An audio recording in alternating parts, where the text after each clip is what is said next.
blue. It's blue. Maybe we'll do it this way.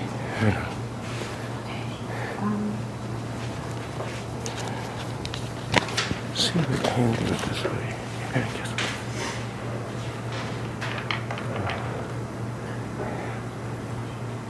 Just two, I think. Yeah, three. You can go three. That's good. Okay, stay up. And guard this. Fine, where are you? Come on up. Everybody come up and let's surround the world that you guys created. Make sure everything, this is on recording. This is on recording. Yes, come on up, come on up, come on up. Surround your world, come on up so everybody can see. Meet up. Okay. And now again, you cannot, or should not, take away anything or move anything. But as if there's something you really want to add, now is your time to do so. We're okay, we're good, we feel gestalted. Okay. I think we should add some friends for you want, these. You'd like to add some friends? Yes, I think they need some friends. Okay. Let's make a tree. We want a little more tree. Okay, there we go. Which friends? I mean, it can be animal thing or people. You guys can help me over there. We should go in there. Like a girl or a guy? Either one. These two are friends. The giraffe. Oh gosh, yeah, Okay. she's a pet. What about this? Feel the oxytocin, man. Just love it. Gotta love it. Combined with estrogen. It's great stuff.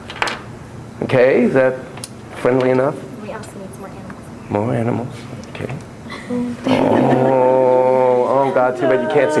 It's at least I see it as, it's always up to you in here, a white dolphin kind of nose snuggled above a shark. The collective aw. Okay, all right. So now let's be very, very clear. This is an ambiance of psychological safety. We are not here in any way to analyze, categorize, or in any way diminish anything that you have done, okay? This is spirit stuff you've done here. So we're here to honor it. Notice I'm not going to ask you, why did you do this, that, or anything? Okay, but I am going to ask each of you something about what you put in. Okay? So, and I'll probably need to go back and forth because I put little quick notes on the board. What did you put in something since you're in this? I put in the skateboard and the shark. Okay. Give me 3 adjectives to describe the shark. Dangerous and sneaky and strong. Okay. Skateboard. Cool. Movable. I'm sorry, what? Movable. Movable. And fun. And fun. Somebody else talk about what they put in. Whatever drew them to it, or how you describe it. I guess both are homes, right? Okay. That's what I grabbed. I'm thinking that it's what was a house, but it was more like a, yeah, it is a house. Okay. It has a garage in the house. Okay. Then I put this. Okay. So talk to us about home. Cozy. Hang on a second. Okay. Safe, comfortable. Cozy, safe, comfortable. Cozy, like this. Okay. And I put that. And this night. Yeah. Ta-da-da-da-da-da-da. Talk to us about night. Strong. Self-protector. Strong and protector. Vigilant. So what? Vigilant. Vigilant. Ah, a vigilant protector. Great word. Okay. Somebody else, I'll go. please. I just picked one. I did the leprechaun. Aha, the leprechaun. Yeah. So obviously luck. Luck, obviously, she says. Joy. Joy.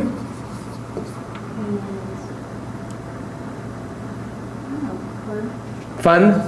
Okay.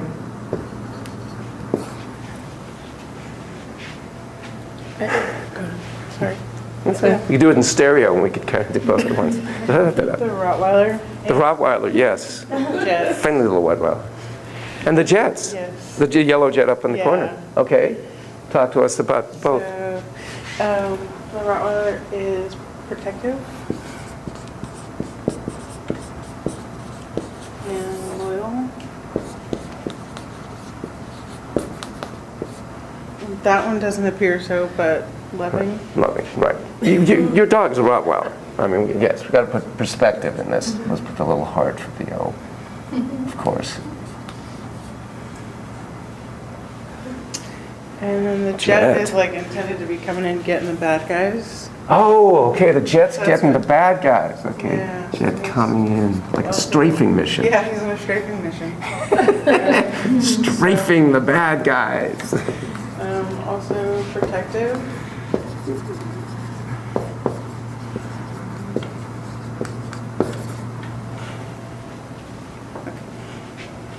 Somebody else.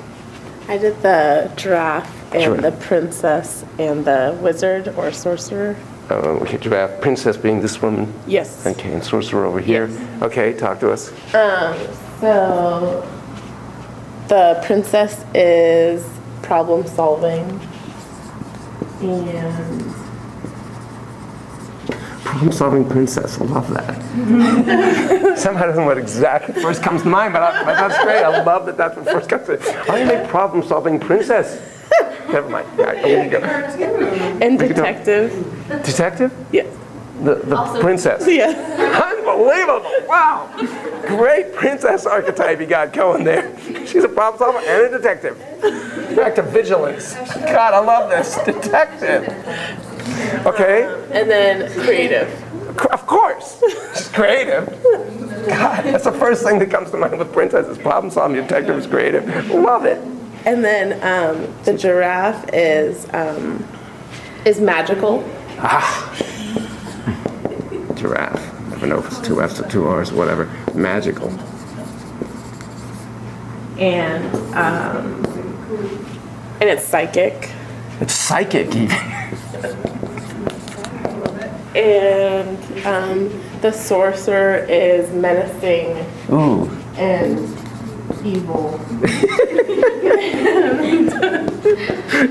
Problem creator. I know, I love it. Actually, it's really important what you. Well, we'll get to this. If I don't, I'm sure I'll say it, but remind me that what you're doing is very important in a certain way. That's exactly what I want to get across about Jung. Okay, sure. So remind. In fact, I'm gonna put a little note here.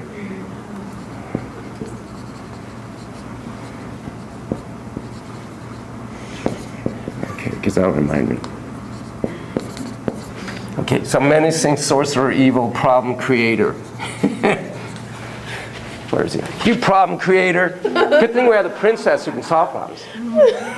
And the magical giraffe, of course. Okay, anything else you'd like to say? No, that's it. All right, we're good. Do you want to make any associations with anybody else's stuff? All right. You have your own unique body of associations. Please. The balloons. The balloons, okay. I put the turtle on the skateboard, and then I Okay. did the toilet. Of course. They go together, it makes total sense. Is it okay if I put the turtle back on the skateboard? Is that okay with you? Yeah. Is it bugging you a little bit? No, it's why it's there. Okay, for the turtle. Oh no, now oh God. No, wait, careful, I'll put the tree back. I see you have feelings about this. Let me guess, you put the tree there. It's protecting the dinosaur. It's really important, don't worry, I'll put it back. That's, what you're doing right now is also very important. Remind me to say that. Okay. Oh God, we're making that sound. Okay, so talk to us about any of those. Excuse me. So the toilet, it's convenient. Everyone has to go. That's exactly my first association of toilet. It's convenient. Love it. We all gotta go. You gotta go sometimes, as the saying goes. That's all I really got for the toilet. That's all we need. Probably don't want to hear anymore. That's good. The balloons, because they're fun, they're bright. Okay. Fun and bright balloons. Kind of like a party. Bright party. And then turtle. Turtle. It's slow. It's slow. Turtle is slow. Slow paced. Okay. Kind of feel like it's stress-free. Stress free. Mellow fellow or fellowette, whatever she is. Cool. Because I'm skateboarding. Stress free. And obviously cool. Because on a board. Cool on skateboard. Fantastic. ¿Qué más? I'll go. So Please. for the dinosaur, Ah, yes. Stegosaurus. he's large He's large. Dinosaurs are large. and he's awesome. Awesome. I am awesome. And he's also he's hot temperature-wise. That's why there's the palm tree above him to give him shade.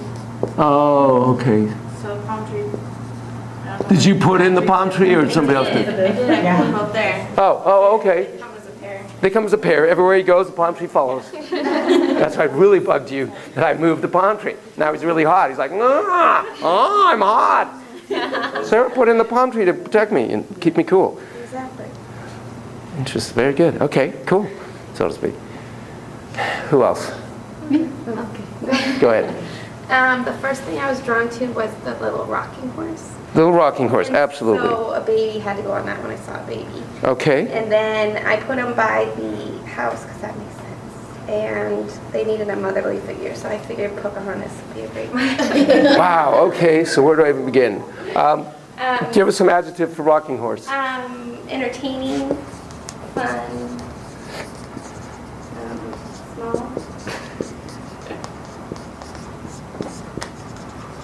Okay, And then baby? Baby sweet, Sweet little baby. lovable. And he's happy, of course. I'm sorry, the what? Oh, he kept falling over. Oh, yeah. And then, of course, we have the mother, Pocahontas. Nobody knows how to spell that. protective, Poco is protective. loving.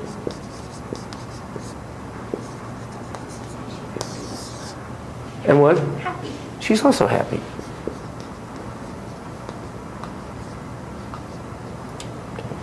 Okay, fantastic. We're getting there. Por favor. I was going to get the house, but Laura got it. Ah, So then I just add a tree, a car, and the princess. okay, so talk to us about trees. Trees, it's secure, stability.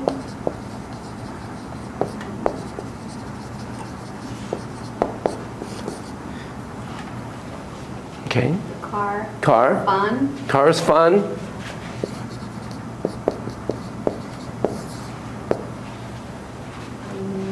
princess, beauty, Princess. assertive. I'm sorry, beauty you said? Uh-huh. And what's it? Assertive. So, okay, assertive princess.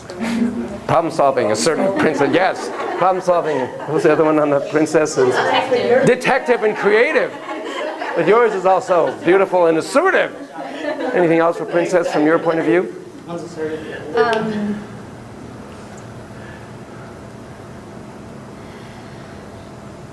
I don't know. Okay. I was thinking about my daughter. 'Cause Okay. it's like her, like. Oh, so for you there was a whole other level here. That's important, actually. Okay, so that takes on a whole other thing. Okay, beautiful. Who put in Spidey? I did. Aha! Talk to us about Spider-Man. I assume that's Spider-Man. How presumptuous of me. All right. He's a climber. He's a climber. Okay. Spider-Man. He's adventurous, Climber, adventurous. daring. Curious. Daring.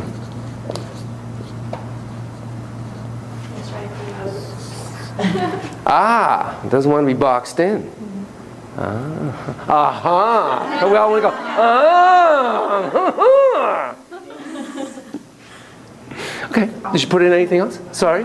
Oppositional defiance. Oh, I see. We're starting to do diagnoses now. We said no analyzing, no categorizing. Remember? Rule number 1. I put in the bear and the hula dancer. Bear and the hula dancer as well. All right. Where's the hula dancer? On this by the tree. Oh, there she is. Oh, okay. Hula dancer right there by the tree. All right, Bear. Talk to us about Bear. Bear is fierce. Bear is fierce. Independent. Independent. And strong. Strong. And the hula dancer. Yeah. She is free. Free. Serene. Serene. And aware. Aware. And a good problem solver, too. Sorry, I can come back to that. Free, serene, aware. God, fantastic. Okay, I can go. please. The teepee. Teepee. I saw that's the only thing I could see from so far. And you were like, please, nobody touch it. Don't touch it. And they did. And you're like, yes. I felt bad for it. 'Cause Felt it was bad left, for? so Oh, I it was a feel lovely like little teepee. Big, warm, Big, warm. colorful. Teepee. Big, warm, colorful.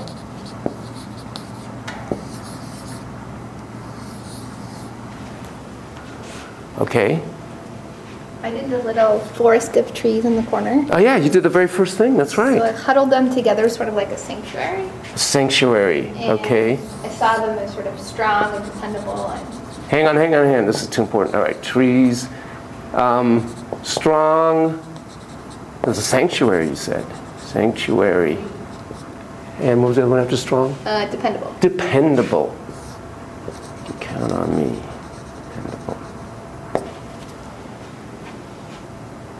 Does everybody know?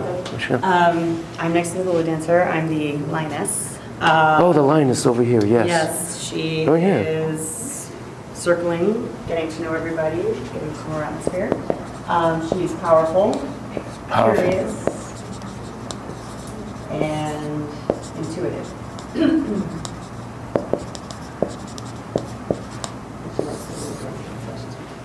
Okay. I Yes. get the family here. Oh, and the okay. dolphin. And the white dolphin. Okay. Yeah. So, It's like they're going to see the dolphins. They're walking. okay. So there's a, I guess it's a dad, a mom, and a child? Yeah. Okay. Anything So left? family. We'll just put it as family, though. I can have you divide up to each figure, but. Well, let's do that for a sec. So we have, this is the dad. Tell us about this dad. The dad. Yeah. Hard worker. Hard worker. Caring. Caring. And Okay. And we have the mom. mom. Nurturing. Warm. And the little boy. Playful. And serene. And the dolphin is friendly.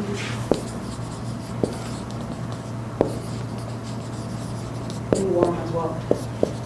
And courageous because he's close to the heart.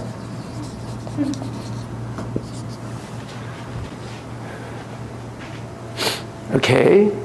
I did the Indian and the soldier and the butterfly. Okay, I'm sorry. Oh, Indian here. This Indian? Yep. And here's the butterfly, and soldier is over here. Okay, talk to us. So the butterfly is carefree and majestic. Majestic. Listen to these words. I love it. I'm a majestic butterfly. And fascinating. Fascinating butterfly. I've read Proust. And the Indian is brave. That's why I call them Indian Braves. He's fighting off that sorcerer in there. Oh, wait. This is important. He's fighting off the sorcerer? Mm-hmm. Okay. And he's resourceful because he lives on the land.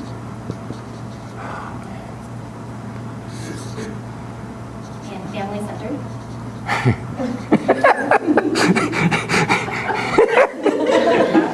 Where's this guy again? This one right here. Right there. Yes, you are very family-oriented guy. That's good. Wait, where are you here? Brave, fighting off the sorcerer. Family-oriented. I love it. Family-oriented. And then soldier is selfless. Soldier, God, there's no room. All right, soldier is selfless. Wow. And resilient. Resilient, God, this is fantastic. And courageous. And courageous.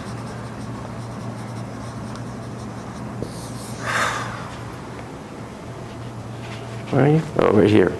What is he doing actually right there? Well, he's protecting the princess. I thought as much. Protecting the princess. How does she feel about him? She likes that. She appreciates. She does. She's Okay. so calm with her fan because she Yes. knows that she has nothing to worry about. Nothing to worry about at all, milady. You are protected. Is that the detective? Is that the right? She doesn't really need the Actually, protecting. I was just going to say that I think that's the. What does the princess have to say about I that? don't know, the princess is pretty good problem solver. That is, she is a problem solver. Well, she solved the problem by getting the soldier. You can look at this from a variety of ways. So although she's independent, she also has support. Are you two okay with this? Yeah. Okay. A side footnote, because there's so much here. We could spend various class periods just talking about what's going on here. But one of the things you can do in a group sand world is exactly what we start doing. It's kind of like adult play therapy. You all of a sudden become the soldier, and you become the princess, and you start talking. Either as the actual figures or for the figures. And that's a wonderful way to be. And things happen. Really important things can happen. Especially when they become a team, right? Yeah. There we go. We're going to get that sorcerer. Sorcerer. Who put in the sorcerer again? I have it on. Oh, that's right. You did. That's right. So you have already. That's right. Exactly. Okay. Has everybody talked? No. Did you? No. I did the, I was last. I did the horse and the dog. I think it's a dog. I was hoping it was a dog. Horse. Oh yes. I kind Okay. of saw a lion all by himself, and I kind of felt that he needed to have some animal friends. Needed friends. And the dog is Okay. Dog. loyal, Loyal. comforting, Loyal and comforting. and loving. Of course. And the horse, Yeah. I was going to say majestic too. It was beautiful. And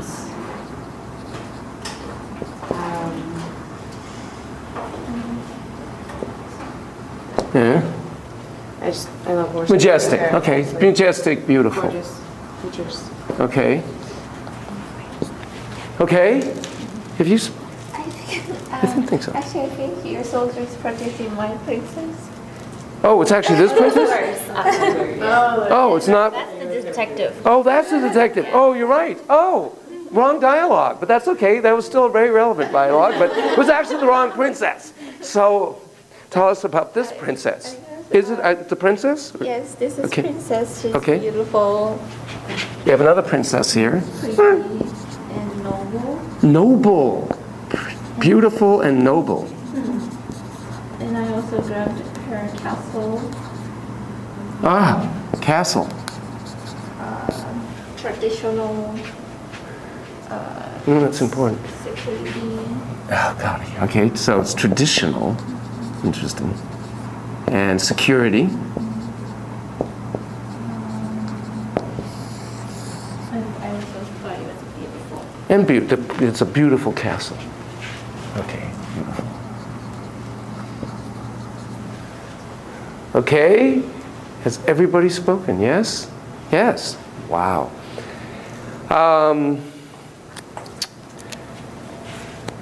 Time of day. What time of day is this? And what's the weather like? 11 o'clock in the morning. 11 a.m. People of Sand World, beware, it's now dong, dong. And it's bright and sunny. Bright and sunny at 11 a.m. on this. But what day of the week is it actually? It's a Saturday. It's a Saturday. Welcome to your Saturday dong, dong, dong at exactly 11 a.m. on a bright sunny day. Okay. If you could be anything, anyone, anywhere in that world, who, where, what would you be? That would be the pilot coming out on the strafing mission. Ah, you're on the strafing mission. Okay. So what happens next? Kill the bad guys and then I fly away. Bad guy's gone. Fly away. Where do you fly to? Back to base. Okay.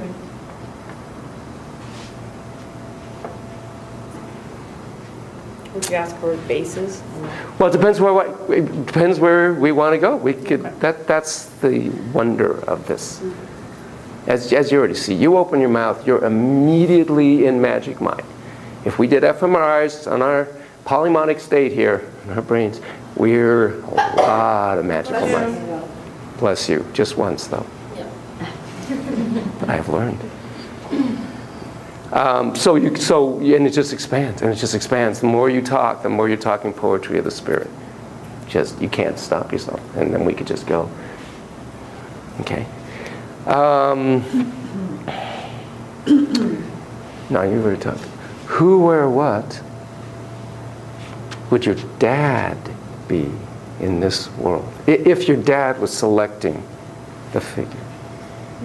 See, there's two ways to ask that question. One is who you think would be your dad. The other is who your dad would select. And either way is fine. Actually, why don't we do both? Who would you select as your dad, and who do you think your dad would select for himself? I would probably select the bear for my dad. The bear for your dad. Okay. He'd probably pick the soldier. He'd probably pick the soldier. Okay. Okay, great. You pick your mother at age 5.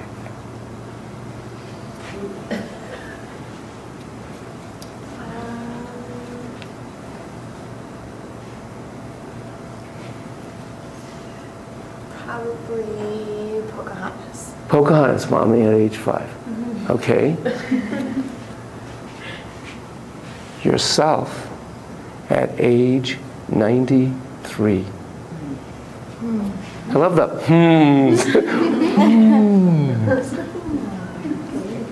Eternal, because it's slow.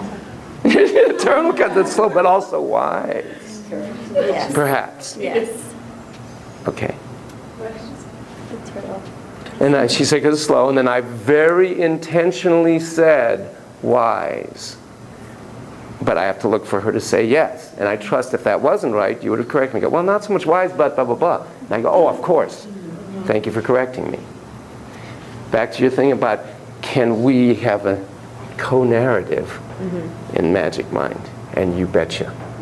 That's in my belief structure. There are other philosophies. The humanists don't really do that. The Jungianists actually would. Because they don't use this term, but if we're bimonic, we're really in one space here. That's the beauty of the collective. We all know where we're all coming from at the same time. Okay, let's see. Gosh, where do we even begin? Let's do the princess. So I want you to imagine her. Yes. You see her. Okay, as you're seeing her now in your mind's eye, tell us where she is, what's going on, what you're seeing. She is on a different planet. Okay. She's on Entelador. Entelador, of course. Nice. That's next to Katunkish. Take that one away. It's Entelador. Take that one away. Entelador. Yes. Okay, and what's the surrounding? It's really lush and green. Oh, okay. Very, lots of trees. Okay. Lots of streams and waterfalls, so like plenty of water, and lots of like fruit bushes and trees, so Okay. like plenty of sustenance. And is she walking around? Is she standing, sitting? What's she doing in this moment? She's actually, she's sitting under a tree with the giraffe. Fantastic. This is perfect with a giraffe. Yeah. Okay, I want you to put yourself in that scene. You're in front of the princess and the giraffe. Okay. Now, I'm racing way forward because we have so much to do today. I'm racing way forward. What I would usually do is we could have a whole session just unfolding this thing, but we're going to go zip way forward. Okay. So you've chatted, you've known each other, whatever. The princess has something important to say to you. Maybe it's just trivial, but it's of interest. If it's okay with you, share with us what you're hearing her say. The princess is telling me that I have to be leery of the menacing sorcerer. Okay. Because he somehow got onto Entelador. Okay. And we have to, the two of them are going to try and problem solve and figure out this situation. So I have to stay out of their way so that they can get their work done. Okay, very important. Giraffe has something to say to you as well. What does Giraffe say? The giraffe senses my fear. Okay. Because it's psychic. Of course. And You've already said that. gives me some words to ease my mind and say, basically what I want to hear is that I will make Entelador a secure place again. I'm sorry, Giraffe is saying that to you? Yeah, the Perfect. Giraffe have a name? Yes. Perfect. Is it okay to tell us the name? Oh, his name is Yes. Sure. Okay, what's the giraffe's name? Christopherson. Is what? Is what? Henry Christopherson. Henry Christopherson. Henry Christopherson is a giraffe. You are a Jungian's dream. Henry Christopherson. Okay. Does the princess have a name? Yeah. Of course, she does. I mean, it's a rhetorical question. What's the princess's name? Norman Esquire. Norman Esquire. Wow. Okay. Okay. If you were a Jungian therapist, what might you, where would the, perhaps maybe, again, no right wrongs, this is all, where would the next dialogue or part of this journey go, do you think? Or what might make sense? We could even ask you for that matter. I wanted to talk to you betcha, the sorcerer. Should we go there? Yeah. Okay. Okay. So you see the sorcerer. Okay. Where? To give us the context. Okay, so the sorcerer is... Let me stop 1 second to notice the technique. Have them always talk in the present tense, because it's happening right now. Okay. The sorcerer is in the tree, and his staff is down below. Okay. And so I approach, and I try to think that I could get the staff, and that might prevent him from accessing his power, because maybe his power is accessed by the staff. I totally understand. And so I creep up, but I don't realize that he knows exactly what I'm up to. Okay. And he's trying to levitate the staff, and so I grab on, and I'm trying to pull it, but it's pulling me up as well. Perfect. We're going to freeze frame there. And if it's okay with you, we'll check in with you later in the class. Okay. Beautiful. Beautiful. Thank you for sharing. So many others, but let's do one. Let's take an object. Teepee. Who was it that put the teepee in? Okay. So you know what what am I going to have her do now? Be in the teepee? Yeah, talk to the teepee. Okay. Talk to the teepee. And why am I doing this, by the way? Because I know, like rhetorical, or these kinds of questions are often Socratic questions. Because, well, no, I'll answer that later. We'll answer that later. So you see the teepee. Mm-hmm. Give us the context, the setting. Where are you seeing it? In the present tense as you're seeing it. So I'm seeing the teepee on top of a plateau. Okay. And it's by itself, but it's moved. So it just moved to a new place. Okay. And so I'm kind of asking how it's doing on top of the plateau with all of the other people, the giraffe and the sorcerer and all other people. Okay. And so what does the teepee say back to you? I'm doing well. Perfect. Perfect. You might have some other question you want answered from this teepee. As you think about that, what question might come up for you? Footnote on that. Notice how I asked that question. I didn't say, do you have a question? I didn't ask whether you have a question. I'm implying you do have a question. So, but I'm not too forceful. I say you might have a question. But it pulls you to have a question. Sorry? Who's coming to visit? Oh, and what does the teepee say back to you? I'm not sure, but a lot of people are coming. Very good. So then teepee has a message for you. Again, it might be profound, might be trite. If it's okay with you, and always ask permission, let us know what that is. What's the teepee have to say to you?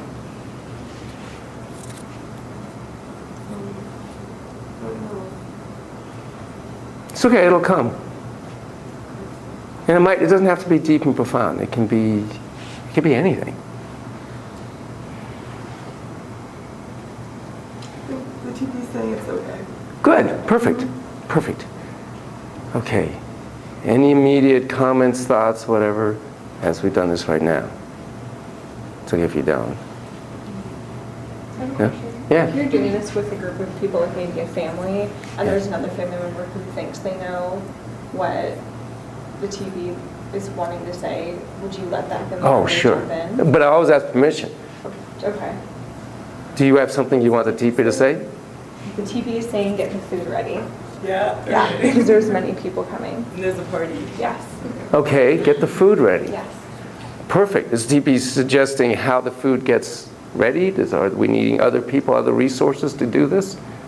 Many of the people need to get together because there's so many people. One person can't do it, so many people have to get together and do it. Okay, very good. Is there any particular entity here, figure, object, or whatever, that you'd like to say something to and or hear from? To tell the shark to not eat the people that food is coming. Oh, and what's going to be my, of course, next question? What does the shark say back? What does the shark say? What kind of food are you going to have? Perfect. So, by the way, as you're seeing shark, where is she seeing him? Is it a him or a her? It's a boy shark, and he is hiding. This is partially underwater here. Okay. So he's kind of hiding in the sand, but he's also under the water. Okay. He's wanting to come up and get food. Okay. So he's asked you what kind of food is going to be. Yeah. Okay, and what are you saying back? There's going to be tacos and burritos. Me gusta mucho. What does he say to that? Awesome. Awesome. He's happy with that. And he trusts that you're going to get. So now do you see yourself, are you getting the tacos for him? No, now I'm the shark. Now you're the shark. Mm-hmm. Okay. So you're being the shark. And so what you're doing? What are you doing as shark? I'm swimming around the sand because I'm hungry. Okay. Did you have breakfast today, by the way? It's a long story. The long story. Yeah, keep going. We're good. So, the shark knows it can't eat the people because that would be bad news because then everyone in the community would know that the shark is dangerous and is harmful to people. Okay. So the shark will wait for the tacos. The shark, very patient shark. Very good. Good executive functioning. PFC is very good on the shark. Very good sharks. They're able to wait and whatnot. Yeah. So separate. If it's okay with you, separate out again. Okay. So the shark is there and Vanessa's here, separate. Okay. What's your relationship? Shark and you are relating. Mm-hmm. What's the relationship? Is it your pet or what's the relationship? Like how Vanessa feels about sharks? Yeah, the two of you. Yeah, I'm actually terrified of sharks because I really want to go surfing and I'm terrified. I'm going to put it back. A shark. So what would you like to say to the shark? Yeah, I'm terrified, but don't eat me. Okay. And what is don't eat other people I'm with in the ocean. Okay. What does shark say back? I'm sorry for scaring you. Okay. Do you want to? Can you hold shark? Are you okay with that? Oh, sure. Okay. You make friends with shark. Okay. Sorry, you have to give shark back here, but you can get your own shark. Okay. And I will put the shark back here, right where it was, and I will put dolphin over shark. Okay. Have a seat. You've done a fabulous job. You deserve applause for yourselves. Now I'm going to have to switch this camera for a second. Okay, we're back. And let me put this back. Oh, it's still recording. Oh, okay. They did the other thing. Alrighty. Thoughts, feelings, fantasies, reactions as you saw this, did this. Talk to us. I think I may have missed it because I was late, but at what age would, like, you were just doing this with a child, or did you specifically say that you do the group? Like, oh, I didn't say anything. I just had you guys come up. But you would do it with one child? Oh, absolutely. I usually do it with a child. And correct. At what age is it kind of the most beneficial, like, as far as asking the questions and stuff like that?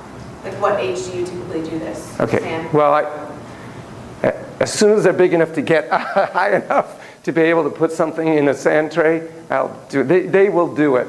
It is very heartening to me as we more and more become a screen species. I mean, literally, when I left work Friday night, I walked to my car, and I was actually looking to see if my wife had texted me, and every human being that I saw on Friday night on Prospect Street, within the span of whatever, 30 feet, was walking like this. And it was really creepy. Oh my God, we are the screen species. We're all sitting here doing, it's just, so it's so heartening to me. As much as how compelling screens and videos and games are, when kids walk into my office, the first thing you see right here to the left as you enter is a sand world. And they're like, whoa, what's this? And within seconds, if there's anything out, they start going into magic mind. So I'll start at any age, and I'll end at any age. I've had some adults, not a lot, who'll say, oh, what's that? Oh, I like to do that. Come on over. You can certainly have couples or whatnot do that, but certainly individuals. Now, I ask more questions of this nature as they get a bit older. Sure, because it's just like with play therapy, right? When we get to latency, what do you get to do? You get to ask questions. Why? Because the prefrontal cortex is more involved now, and not, quote, just magic mind. And it's not as disruptive. I can be bimonic with you because we're both exploring in a sense. So I can ask a question, go into that image, I'm seeing the image when you're seeing the image, my version of it. Whereas with little ones, it really moves them out of their magic mind. Right. I was thinking like a 3, 4, 5-year-old, you would just let them play. Yes. Not, you know, right. ask them questions. There's no rule really, other than keep the sand in the box, which I don't tell them ahead of time. This is when they say, whoa, I know it's fun to split up, I need the sand in the box, so that you and others can have sand in the box and it isn't so much of a mess. Very good. Other thoughts, feelings, fantasies, answers, questions? Let me tell you just a bit about that, and then I want to get into the whole Jung aspect of this. Margaret Lowenfeld, in the early 1900s, read a book called Floor Games, and thought, oh, which had to do with taking a bunch of figures and creating little scenes on the floor. And she thought, oh, it might be cool if we did that kind of in the sand, because you could hold them up and whatnot. And she was the developer of this, if you will. And then a woman named Doris Kalf, and this is in your compendium, kind of took it over and actually had a little cottage in the Black Forest where she did sand worlds. And she has a dry world and a wet world where you can have water and add. And thousands of figures in this little cottage in the Black Forest. It's amazing. And she lets the kid do absolutely anything. If the child wanted to spill the sand, I think she'd be fine with that. If the child wants to burn with the object, whatever the psyche calls for, she will allow, as long as it's not physically hurting anybody or setting the place on fire. The Jungians grabbed it and said, this is our technique. So it's known as a Jungian technique. Because the moment you begin a sand world, the moment you start looking at one of these little figures, you're in magic mind. You're in magic mind. You can't help it. You can't help it. It will pull you into the metaphoric mind. And Jung is all about the metaphoric mind. The primary assumption, as is in play therapy, is that, why did I have you talk to these figures or objects? What's the assumption? I know these kinds of questions. On the nose. She said, maybe you are them. Yes, every one of these things, you are the tank, you are the shark, you are the dolphin, you are the evil sorcerer, you are also the magic, marvelous princess, you are the giraffe, and the nice thing is, such as you are the giraffe and the princess and the sorcerer and the shark, and we are all every one of these things. That's the point. They're aspects of the self. And we have the honor, privilege, and delight to actually have 3D representations that we can actually pick up. I can hand you the shark, And there's this 3D representation of an aspect of yourself. Wow, that is so cool. Talk about intrapsychic imagios. Here's an imagio. So if a tank, whatever that represents to you. Notice, what did I not do? How presumptuous it would be of me to in any way interpret, oh, what shark really means is, mwahaha. What the evil sorcerer really means. I'm not going to do that. What do I do instead? I expand the symbol. And that's really, frankly, the difference between, I guess there's so much here in this board, the difference between Jung and Freud in many ways was the whole task is to relate to the symbol aspect of self, the symbol that represents an aspect of the self,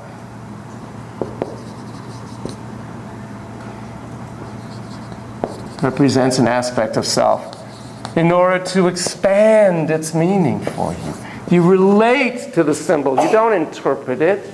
And you as a therapist are a co-guide in that journey towards self. You're a co-guide. You're along the way. Thank you for the privilege.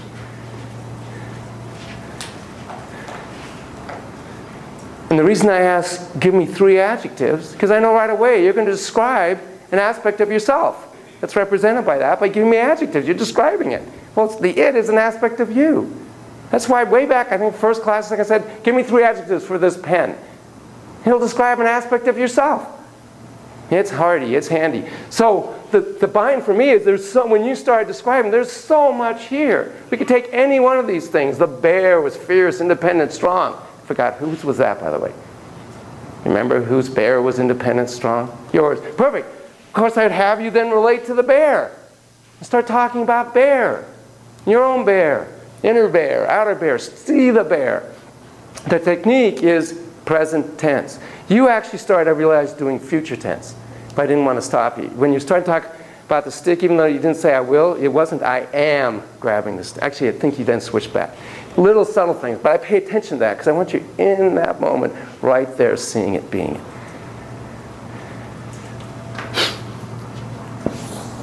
So you relate, you expand the symbol in relation to it.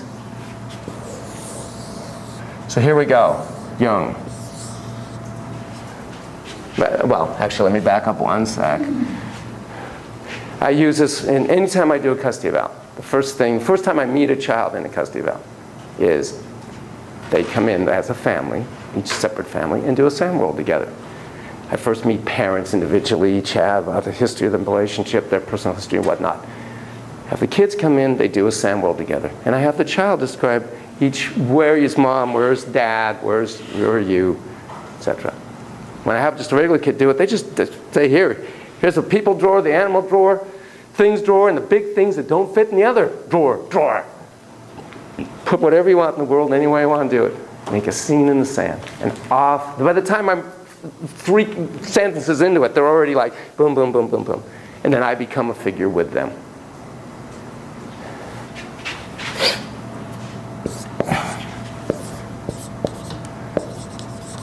Okay, so we're going to do kind of a haiku version of Jung here.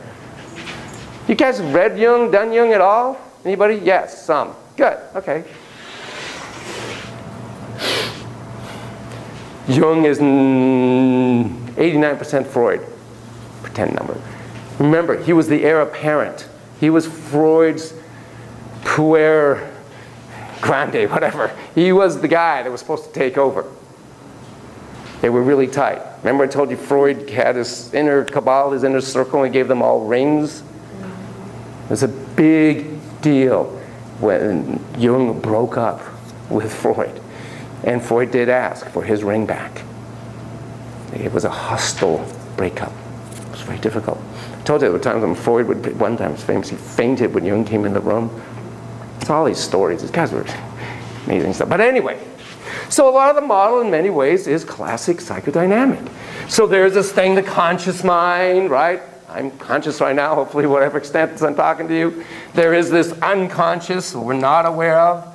As you know, I like to call it the non-conscious or non-verbally conscious, because we are aware of it, only in different ways. The body keeps giving us feedback that we're not aware of. Footnote, I had tooth work done yesterday.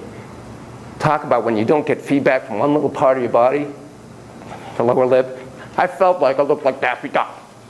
And I started talking funny, even though I didn't really need to talk funny. It was amazing how much feedback you get from a little part of the body. I also started to eat a cookie. Turns out I was eating a little inside of my mouth. Yeah, I know. So I went, oh, stop. You need that feedback.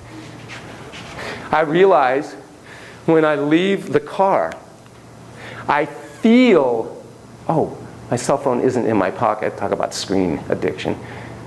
Before I think it, I feel this sense and I go, oh yeah, my phone. So there's all kinds of non-conscious that we're not verbally aware of.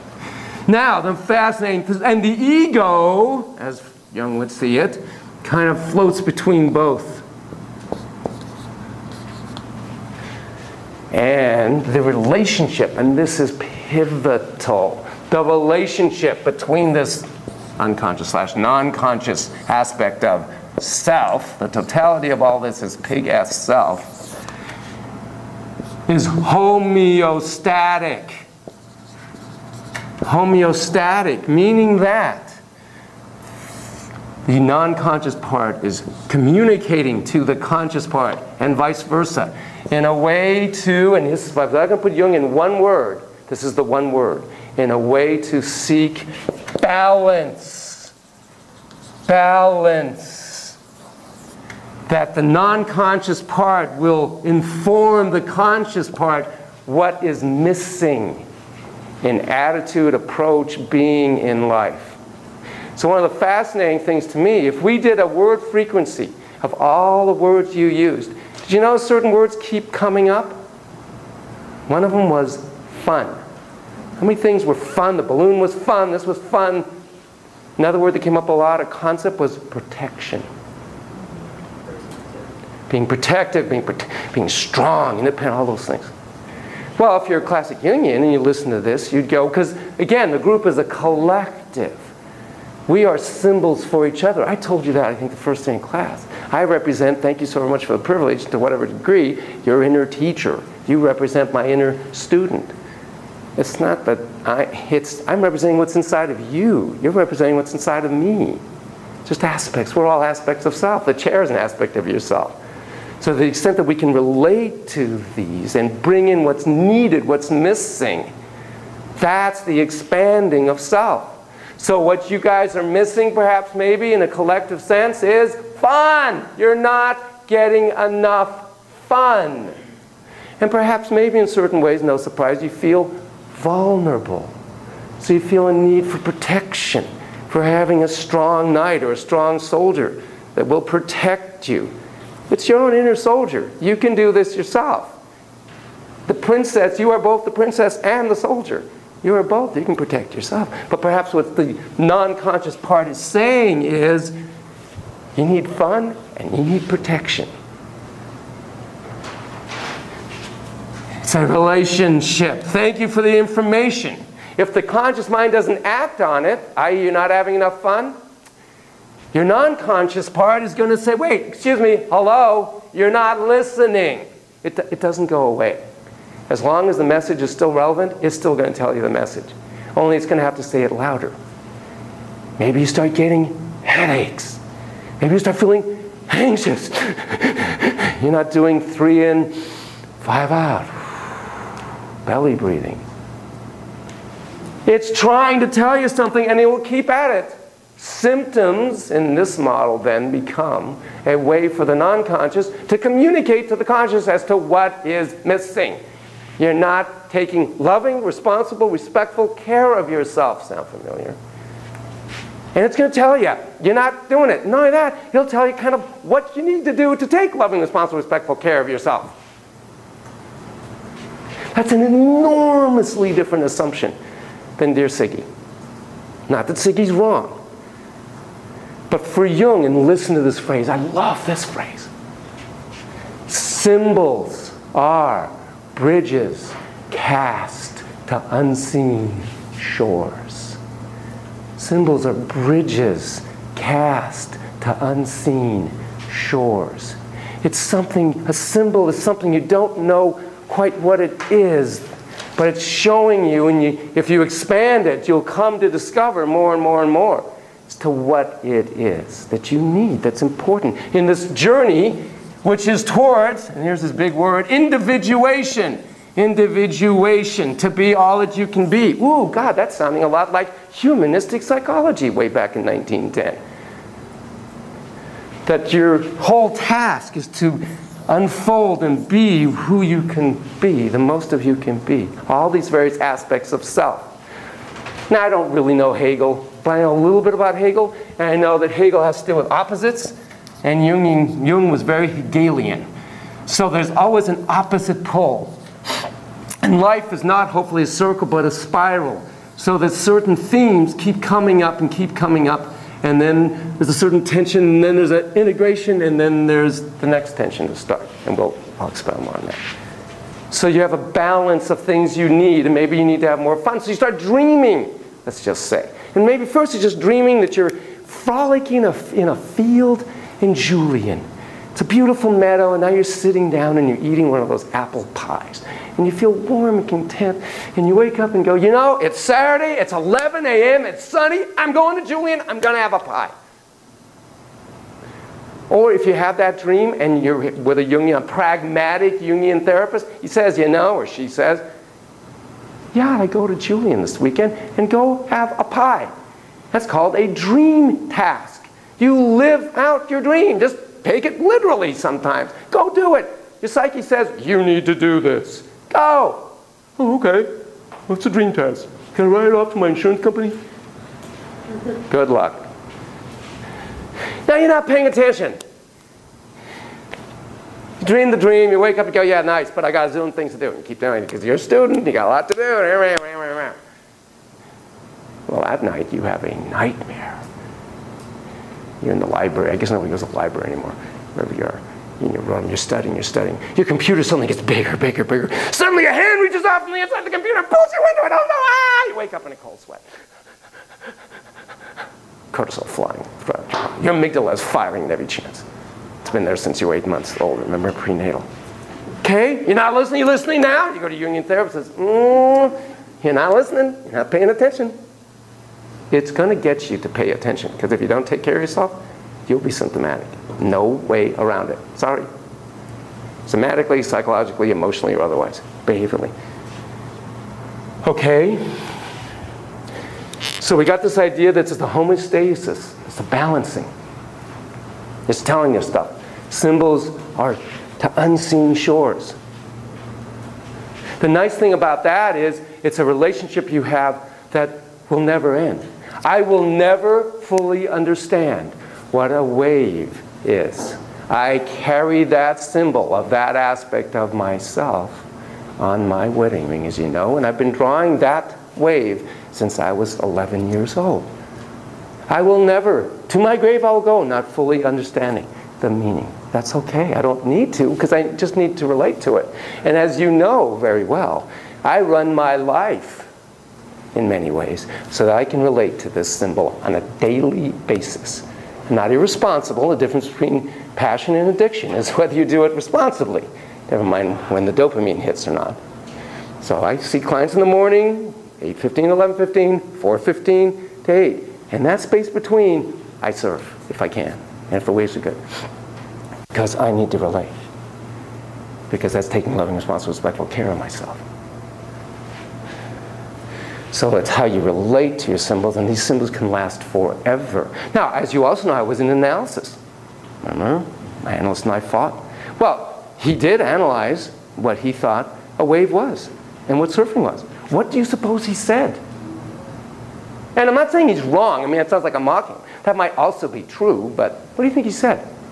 Tube, getting tubed, surfboard. It's kind of longer than it is wide. Come on, people. I know you're all ladies, but come on. Don't have to be polite.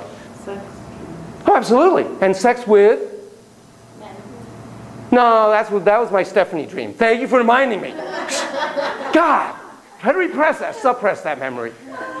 Well, remember that, right? I was kissing Stephanie, and then he says, well, you know, my name is Stefan with a PH. Oh, God! But that's all we did, okay? Nothing below the neck. No, so who is it? Who is it? What's the most common thing an analyst would say? You betcha! Getting tubed is, of course, returning to my mother's womb, having sex with my mom, basically, a tube, vaginal thing, surfboard, and no comments that I ride a shortboard. Thank you. And that's what he said. Now, did that like resonate for me? Did I go, whoa, man, I never thought of that. Wow, I feel more at one with myself and the universe. No, sorry, it did not. Fortunately, it didn't make me creep out of going surfing and never wanting to get tubed. It didn't. See, the problem with interpreting in that sense of this equals or means that, you're turning a symbol into a sign, right? There's no mana, energy. There's nothing mysterious. Wave or tube equals my mother's vagina. Oh, okay. Surfboard equals Alice. Oh, okay. It's just a sign. It doesn't feel like that. It has this, I'm not wearing my mom's, pardon me, womb or vagina on my finger. That has no energy for me other than kind of like, ugh. That isn't, it's much more than that. It's a bridge cast to an unseen shore. It's an exploration that it might take a lifetime to explore. You might have a relationship with Princess all your life because there are these things called, yes, archetypes. Okay, thank you. So, thank you, Carl Jung, C.G. Jung, actually, Gustav. And so he looks at the unconscious and says, you know, there's the kind of personal unconscious that Sigge had a lot to say about, and then there's this transpersonal unconscious, and he called it unconscious, I call it unconscious. Okay, so the personal is what we all are familiar with. Our own personal thoughts, memories, fantasies, reactions, schemas, remember that term, that have been developed in our own personal lives, our own personal mothers and dads and brothers, sisters, teachers, and all this other stuff, and that we've pushed down here or hasn't been encoded in a verbal fashion. Fair enough. We also can suppress. What was the name of the first person you ever had a crush on? Matt. Matt. You were how old? Like 11. 11, okay. Somebody else. First, Mike. Mike what? Mike Mossman. Perfect, Mike Mossman. Look, I love it. They flush. Everybody flushes. Is that amazing? You were also 11. When was the last time you thought of Mike? He was on Facebook recently, so he probably... Oh, it just happened. When was the last time you thought of, like years ago? Or? A couple years ago. Yeah, okay.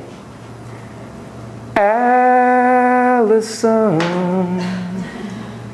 my heart is true. Allison, I was 5. I was in Israel, in the Shikun, the housing project, and I would stand by her door waiting. I didn't know the Allison song. It hadn't been written yet by Elvis Costello, thank you. Great guitar leads in the background, by the way. Footnote, she was the daughter of a TV producer who happened to be staying in Israel for that period of time. I had such the crush on her. Years later, I'm in La Jolla, California. I'm 13. My mom says, oh, Allison is on TV tonight. Because her dad was a TV producer and put her in a kind of, it was a made-for-TV movie. Whoa! Watched it. She's hot! She's beautiful! Like Allison! Haven't changed a bit. Thump, thump. Point is, it's the subconscious mind that we have access to, but we don't generally. It's that area. But what really got Jung going is this whole idea of this transpersonal, transcultural, transhistorical aspect of self. And one of the ways he got to it, never mind this guy read Greek mythology in the original Greek, hello, Roman myths in the original Latin, got really interested in Eastern philosophies, as you probably know. The Eastern folk love Jung. He was all over that stuff. He's working in a mental institution. And there's a psychotic farmer. He's at the end of the hallway, and he's going back and forth saying, and I don't remember the exact quote, but it was something like, and the sun was born from the seeds of the wind, the 7 seeds of the wind that flew to the, anyway, it was this whole, he was just babbling this kind of mythos thing. And Jung kind of took note and was interested in what he was saying. And again, this is just this illiterate farmer person in Germany. Oh, Austria, I guess it was. Like a year or two later, Jung is reading Egyptian myths and whatnot, and there is verbatim exactly this same myth. And he goes, holy schmoly, something's going on here. Only in German. And he figures there must be something like collective about this. We must be able to tune into this kind of like wisdom of the species thing. And I keep seeing the same myth pop up in all cultures. And whether it's 3,000 years ago or now, it's the same basic myth. The wine bottle, so to speak, might change, but the wine's kind of the same. The form's the same. So he looked at those and thought about archetypes. So what are some of the famous archetypes? Anybody know a good famous archetype? You betcha. Hang on a sec. We'll get to all that. How are we on time? Ooh. Actually, we're going to talk about... Let's take a break. So... Probably a good time to take a break. So far from what I've said, is any immediate thoughts, fantasies, reactions, questions? We're tracking, I'm okay, we're good? Okay, take a break, come back at 20 after. I know that's not a long break, we have a lot to come. I look forward. Okay, you had an observation, but footnote before you say anything. I obviously took away the Sam world and whatnot. I wouldn't do that in front of a kid, unless the kid wanted to put away the Sam world. It's kind of like taking their drawing and erasing it. So obviously don't put away somebody's Sam world in front of them, unless they want to do that. You had a comment that I thought was really interesting. I thought what we just did was really powerful, much more than TAT. It's because we're the one who's creating the whole story without any pictures. Really well said. Even for an adult, I thought it was really powerful. Can everybody hear her? No. Can you say it just a little louder? Yes, I thought what we did there was really powerful even for an adult because much more than TAT because we create the whole story just for ourselves without any pictures. Yeah, it all comes from within. Not that, but you can do this wonderful dialoguing. Again, it's not a comparison, but it's very powerful. It is a very powerful medium. Okay, so again, we've got this balancing going on. We've got this conscious, we got this non-conscious, we got this personal, we've got the collective unconscious. The collective unconscious speaks in symbols that are known as archetypes. Archetypes are the transpersonal, we all share in it. Transcultural, in every culture. Transhistorical, 3,000 years ago, 3,000 years from now, and right now. These symbols are still going to carry mana, energy, power. Psycho, neuro, bio, endrico, whatever you want to add, oh. Template, or templates, of the human condition. Archetypes speak to the fundamental aspects of what it is to be human. That's why they're relevant transculturally, transpersonally, and transhistorically, because we're always going to be human. Diagnosis, human being, above all else. So the archetypes are these symbols that are transpersonal, transhistorical, etc. And they're templates of the human condition. Okay, so actually one of them, which I'll talk about a little bit later, anima, which is a real interesting concept. Another one, of course, is mother. Now again, it's Hegelian. So there's going to be the good side of the mom, right? The nurturing, giving, caring. You had a lot of mom archetypes up here, right? We had a lot of figures that were nurturing and caring, were moms. Pocahontas, right? devoted, loving. And then there's going to be the dark side of the mother. And who knows archetypes and has built a billion-dollar industry out of archetypes, particularly the dark mother? Thank you. Mr. Walt Disney obviously had some issues going with his mother. Don't have to be his analyst or his Jungian therapist to think, I gotta tell you, you sit in a dark movie theater, even with all the incredible CG eyes and everything else that's up there nowadays, and you go in a dark theater, go in the front row, okay? Lights out, you're right there, full screened, and you're watching Sleeping Beauty. And you get to the scene where, you know the scene, oh my God! You get to the scene where the evil stepmother, whoever she is, evil, is confronting the hero knight, and suddenly she turns into this horrific flaming dragon. Oh my God, the pen's needed here. Unbelievable. Pee-pee in the pants. It is so freaky. This little knight's there. That's the dark mother. Now we like to distance it, so we say stepmother. Not real mom, stepmom. Evil stepmom.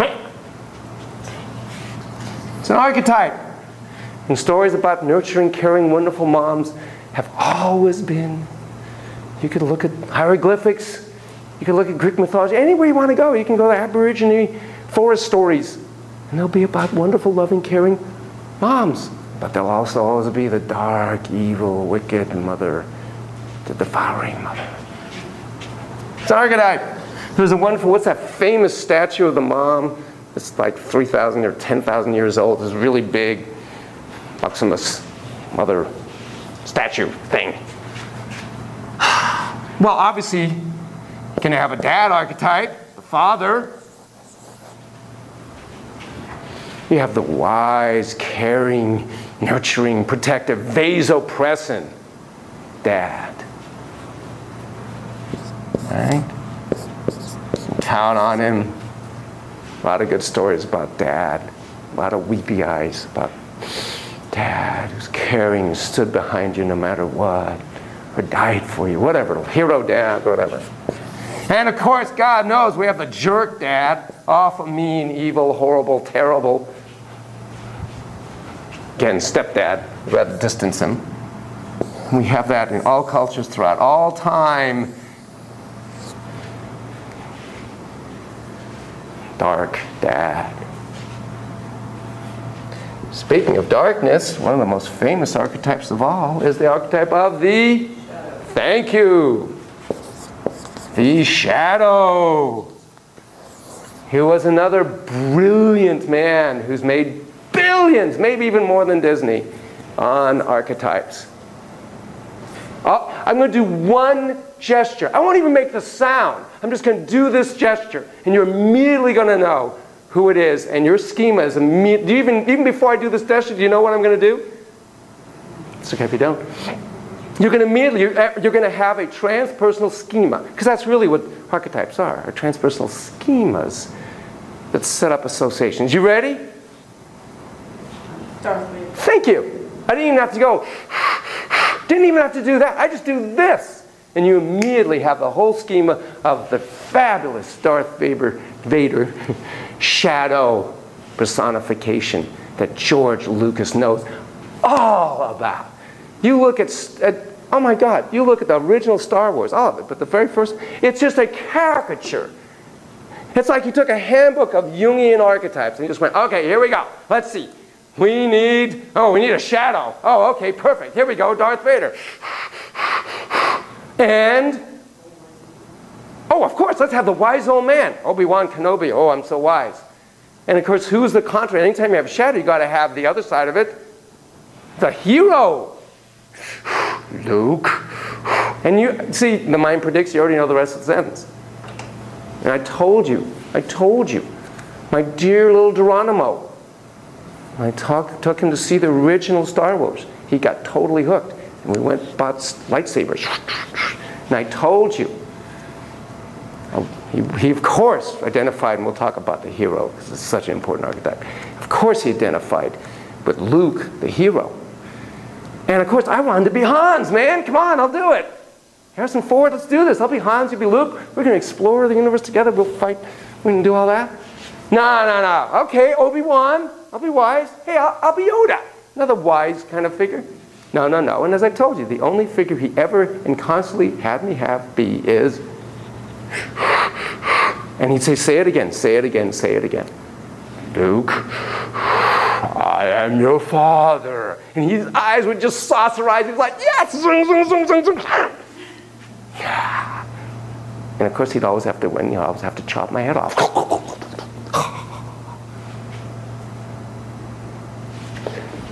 The shadow archetype is an extremely important archetype. It's what Siggy really saw as that icky, awful, the unconscious, the cauldron of seedy impulses, all those things that we banish, that we can't stand within ourselves. So both Freud and Jung believed that you have got to deal with your shadow elements in order to Jung's word, individuate, become whole. In many ways, my concept of the perverse protector. I think one of the dominant parts of the personality is the protector. In many ways, perverse protector protects us from our own shadow. The shadow is the aspects of ourselves that we reject. Here's a quick way to kind of figure out your own shadow. Take the 3 qualities that you admire most. What's a quality you really admire? Really admire? Strength. Okay, strength. Compassion, right? This whole class is about compassion, empathy, compassion, resonant, bimonic, whatever you want to call it. Connect. So that's one of mine. Confidence. So what did you say? Strength? Okay, we got strength, we got confidence. I said compassion. I like, actually, same kind of word, I like the idea of courage. You've heard me talk about courage. I think it takes tremendous courage to take loving, responsible, respectful care of yourself. So what's another quality you admire? Problem solving. Independence. Independence. Independence. Somebody said something else, I didn't hear it. Honesty. I like creativity.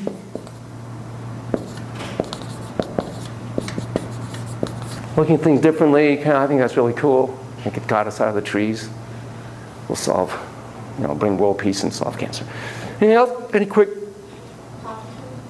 Positivity? Being optimistic and positive? Okay. Being positive, optimistic. Okay. So to discover our own shadows, you take the extreme opposite of what it is you most admire. So if I admire compassion and value, then it'd be cold, calculated cruelty. And if you like strength, it'd be weakness. If I like courage, it'd be wimpiness. Right, see how it makes you, see that feeling? You feel that feeling? That's the feeling of connecting with your shadow. You go, ew, I couldn't stand to be dependent. I don't know, yes dear, whatever you like dear. Oh, tell me, what should I wear today? Oh, you're just like, ah. Shadow. The shadow lurks within, the interdependent one. You've vanquished her to way back in the castle. Thou shalt not come out of the dungeon. Not even using the White House, using castle because it's more archetypal. The White House is a great symbol archetype, but you've banished, you coward, you wuss, you wimp, you will not be in my presence. Doesn't go away. Remember I've told you, all aspects of self, you can't get rid of them. We can relate to them. We can learn from them. There are, to everything turn, turn, turn. There is a season. There's a time to be wimpy. There's a time to be dependent. There's a time to be uncreative. Just follow the rules. Just do it. Don't veer. Don't try anything new. Even that is like, you getting this? We all have our shadows. We got to deal with it. The other is just to conjure an image of somebody that really disgusts you. Never mind somebody's in your life that disgusts you. They're carrying. So for me, I mean, not to be gross, this image, I'm just like, and no offense to any region of the country, any body type, anything, but it's 1952. And it's a southern, no offense to you, even to say, I'm not trying to offend anybody. I'm just saying a shadow image for me. He's a southern sheriff, eating a lot of hamburgers, chawing on a cigar, spitting it out. Not exactly a PC kind of person, right? I just imagine that person, I kind of go, how can you stand to think that way? It's a line out of a song. How can you stand to think that? It's all shadow aspects. We gotta connect with our shadow aspects. Because, by the way, to jump and then we'll get back to archetypes. For Jung, we're like a little rose seed. If you take a little rose seed, I am no horticulturist. I could kill a cactus. It's pathetic. The whole potential of the stem, the leaves, and the bloom is already in that seed. Already in the seed is the whole coating for the whole unfolding. It just needs the right soil, some water, and nice sun, right amount of lighting, and it can do no other than strive to bloom. That's what it's built to do. So, Jung believes, we can do no other than strive to bloom, become all that we can be, and integrate these various aspects of self. It's in the bioplasm of the being pre-birth. And if you're not paying attention, not doing the journey, by the way, another big archetype, doing the journey, again, symptoms will occur to try and get you back on track. And you'll be evoking archetypes, shadows and otherwise. Okay, you're a little rose seed. I have to remember myself something. Okay, so we got the shadow archetype, and then of course, there's a hero inside of you. He comes along. Love that song. Again, as I've told you this before, when you stand in front, boy, this is going to bring some anxiety to you. Your psych safety is going to drop.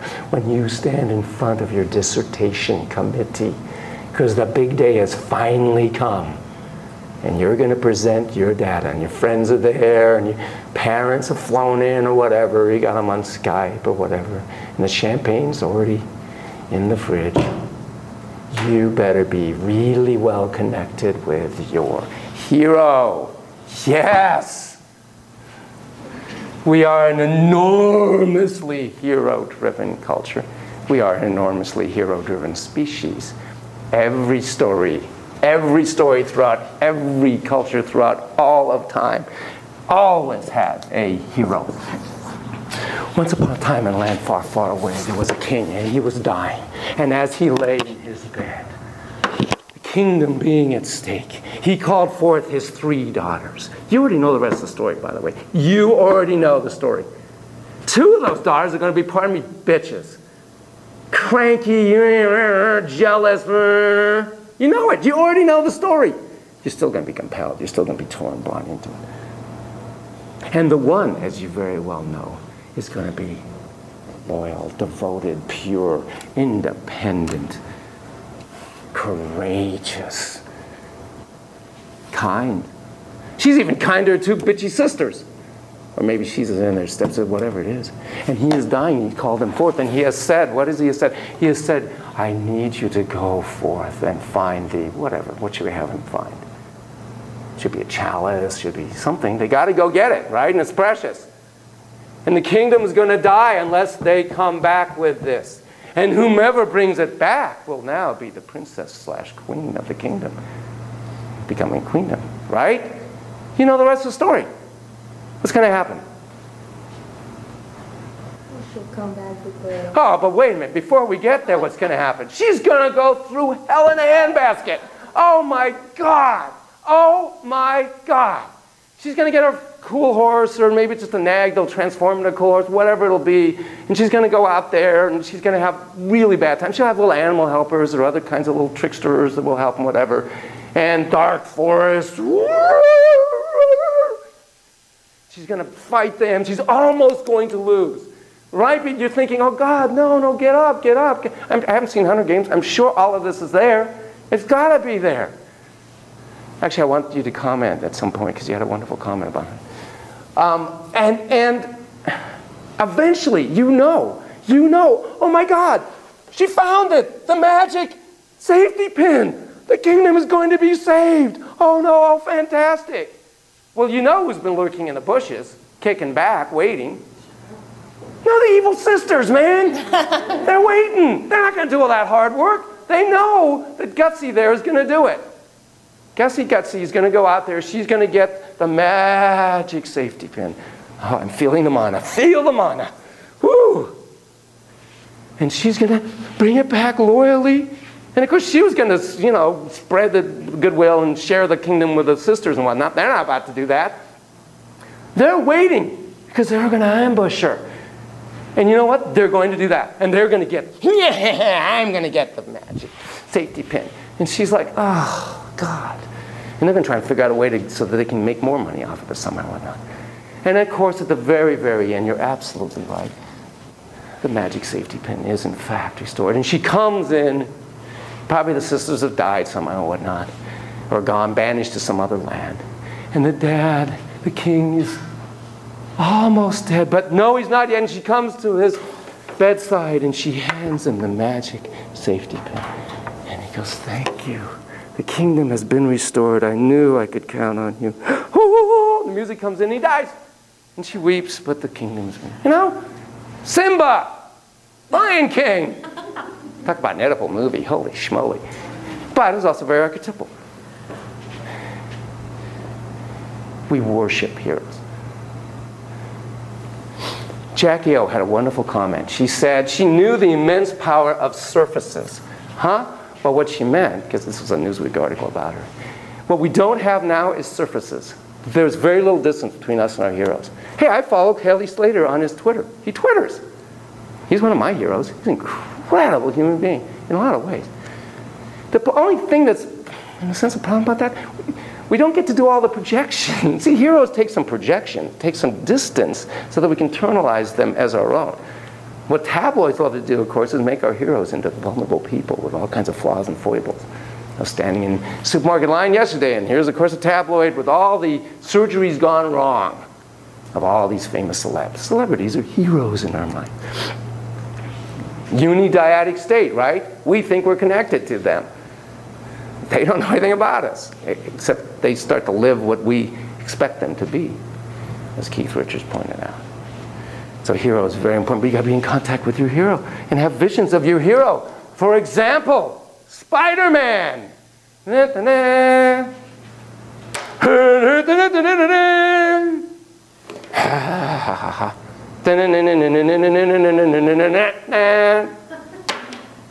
Or your own. See, I like Xena for women. I think Xena's bitchin'. And the very first one, what was her face? Oh, well, of course there was Superwoman. No, Wonder Woman. She was awesome. And then there was, who's the vampire slayer? Buffy. Who? Buffy, exactly. Buffy. She no longer needed a guy to help her. And more, I love Agent Dunham in Fringe. She's bitchin'. I mean, they all have this vulnerability and strength at the same time. It's beautiful. Anyway, hero. Very important archetype. Connect with your inner hero. So let's talk about anima and animus. The feminine part of the man, supposedly, and the masculine part of the woman, supposedly. The get in touch with your feelings part. The oxytocin part. So I had a student once. I'm sorry. He was a student at Alliant who'd heard that I did Jungian kind of stuff. So he called and said, hey, I need to do a year of therapy kind of thing. So I hear you do Jung stuff. I want to do Jung. I said, cool, come on in. You guys make fantastic, I've never done this. This is kind of cool. You guys make fantastic clients. Because you'll actually do all the things that you're supposed to do. You'll actually say, you know, we have 3 more months together, so I think we're moving to the termination phase of therapy. Wow. Never had a regular client ever say anything about termination phase of therapy, but that's cool. So he comes in, and so we start working, and he mentions at one point that he is absolutely obsessed with this particular woman, who is the love of his life. And he'll write the initials together on his pages. I mean, he's just amazed, he's obsessed, he admits it. In fact, it's a little intrusive and whatnot. Fortunately, thank God, it was his live-in girlfriend. Otherwise, he'd be known as a stalker. Every move you make. I always thought that was a stalker's theme song. Was his girlfriend. So he says to me, what would Jung say about that? And I said, great question. Man and his symbols, it should be people and their symbols, but nonetheless, so the person and the... It's a great compendium, quick read on Jung. Man and his symbols, great book. So I said, look, he says, you know, I get it. She's my anima. I've put on her, I projected onto her my own inner anima. That's why I have this obsession with her. So I need to re-own my anima. I said, fantastic. I need to get a journal. I need to really do the work. Fair enough. I need to go in the inward journey. By the way, Jung's journal, if you ever see the BBC biography on Jung, it's fantastic. It opens with his journal. And his first page is a drawing in color, and he made, of his shadow. And it is this gaunt, haunting-looking figure in the opening of like a tunnel. Oh, it's freaky. So he starts, my client, this guy, writing about his dreams. He starts dialoguing with his dreams, the dark hairs, the light hairs, whatever. He starts getting objects and wearing them, all that stuff. He relates to the symbols. What happens? He says, you know, a couple months later, I love my girlfriend, but guess what? I'm not writing her initials anymore. I'm not that obsessed kind of feeling. It's kind of calmer. No, I don't know. According to Jung, it means he's taken back his anima within. It's all within. It's symbolic mode of reality. Everything symbolizes aspect of self. If you relate to it this way, you don't have to emanate it out that way. So the animus, of course, and there's cultural issues here, is the assertive into the world, Zina and other aspects of the feminine. It says it isn't just being nurturing. Sometimes one has to make a bah stance against the darkness or otherwise. As if you couldn't do that from a feminine perspective, but whatever's. Okay, now, as I said, this whole process has an archetype to it, and that's the journey. The long and winding road. If you ever see those old medieval paintings of a little guy walking along the road, kind of looking up forward, that's a great journey. I remember seeing a picture once in a magazine. You just see this road, and you want to look around the corner. The journey. A lot of people, gotta travel. Great. Perhaps maybe inwardly what that is this journey towards selfness. And when you get there for that moment, and you experience a sense of being individuated, that's a moment of being total self. So the symbol for the self, which of course to me is being unimonic, right? Connected with oneself, all aspects of self, at peace with oneself, shadow, hero. Ooh, persona. Persona is your social face. Not only do you need to have your hero when you're in front of your committee, you need to have your persona, your appropriate social face. You will look nice, you will dress nice, your hair will be nice. You won't have little boogies hanging out. Well, you women don't anyway. Men have the little boogies hanging out, whatever. So you will do this right. You have to have a persona. And when you're in that moment of oneness with self, unimonic state, symbols like mandalas, that's why Jung loved the East, come to mind. You've seen mandalas, right? All these multi-pattern, repetitive. I told you when I worked with St. George Homes, we lived the lives during the summer of the Native American Plains people. We really did. In Northern California, somebody let us be on their land, these acres of land by a river, a fork river, and we set up teepees, and we faced them to the east, and we divided up these 30 very crazy type of kids into water society and earth society, and they went on vision quests, some of them. And we had this book that really was our Bible and our guide. And it's an incredibly Jungian way of being in the world. How am I like the eagle? How am I like the mouse? It's all about integration of aspects of self through relating to the external, internal world. Okay. I left anything out? I talked about persona, talked about this. Okay. Get out a piece of paper, please. No, this is not a test. Of course not.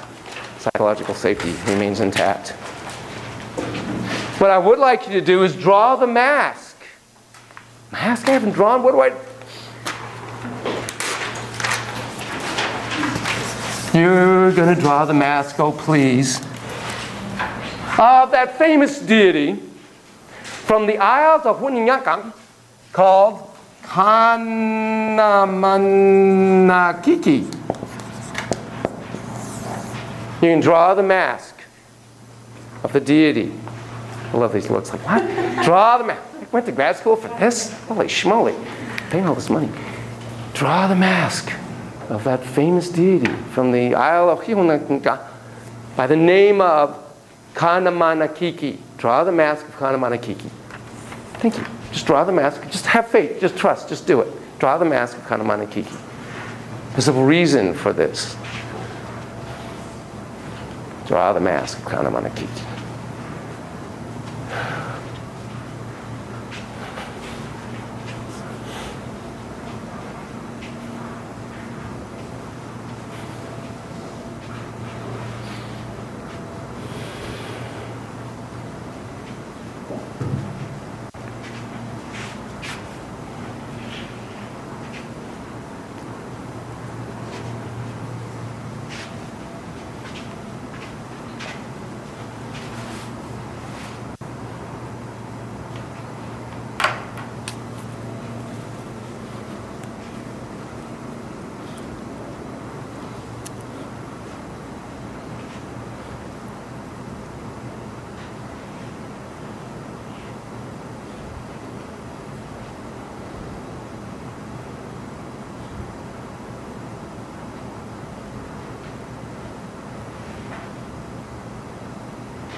Okay, as you get finished up, turn the page over. I promise this will be the last, no, probably at least the last mask you have to draw in this class. Draw the mask, please, of that other famous deity from the plains of Shukantanka, and that name is Karuna. Draw the mask of Karuna. Karuna. Draw the mask of Karuna.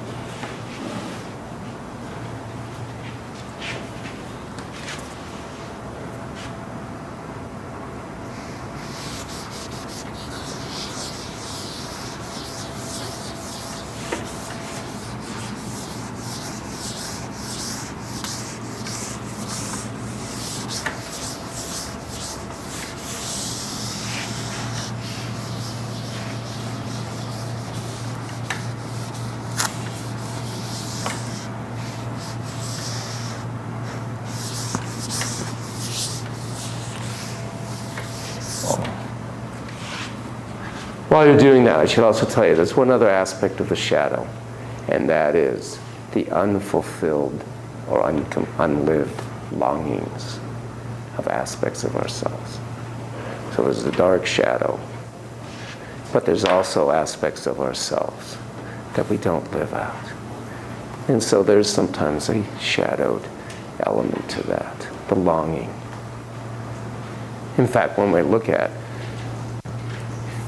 you done with your mask? You have 5 lives to lead. 5 lives, 5 totally separate lives. What would be some of the lives you would lead? One would be, I assume, being a psychologist. That's what you're studying to be. What would be another life? Totally different life. I know ballerina. Ballerina? Mm-hmm. Very powerful. What would be another life you would lead? I live on a farm. You live on a farm. Another life you'd lead. President of Would the you- United States. A what? President of the United He'd be President of the United States. Madam President. As you know, I was in Spain. I wanted to be a flamenco guitarist. And within a day of being there, 2 days of being there, and seeing 3-year-olds going, taka, taka, taka, taka, taka, taka, taka, taka, taka, taka, I knew it was too late at 18. I was going to be a psychologist who could play guitar in his car and flamenco and otherwise. I wasn't going to be a flamenco guitarist who was going to do this. And I loved this as well. We all have lives that we don't get to live. We might be able to live part of it. I have a guitar in my car, I play flamenco, play part, you do part. But some lives you're just not going to get to be. I'll never be a professional surfer. I'll never be a Kelly Slater or anything like that. I'll never be a multi-billionaire that can figure out, like Bill Gates, how to give it away, make a difference, give it away.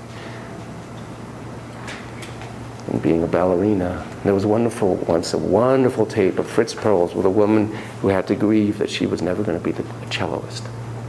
And so he has her be the celloist. Oh my God, not a dry eye in the house. So that's another aspect of the shadow. Before you turn in your, and you don't have to put your names on, but I do want you to turn in your masks. Please put, whether it's Karuna or Kanamanakiki, which one it is. Obviously you just have to label one. I'll know the other one is the other one. And masculine, feminine, which one? Sorry? Yes, now. Just write what it is and whether it's masculine or feminine, MF. And, you know, perhaps what is the deity of. Okay, and then turn them in. Obviously, you're not graded on this.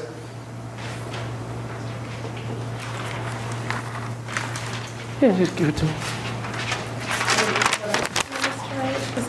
Yeah, if you know, if it comes to you as to what the deity of, it could be a deity of something. If not, don't worry about it. No big. You got a bunch of them there? Okay, good. Yeah, yeah. Thank you, thank you, thank you, thank you, thank you, thank you, thank you, thank you, thank you.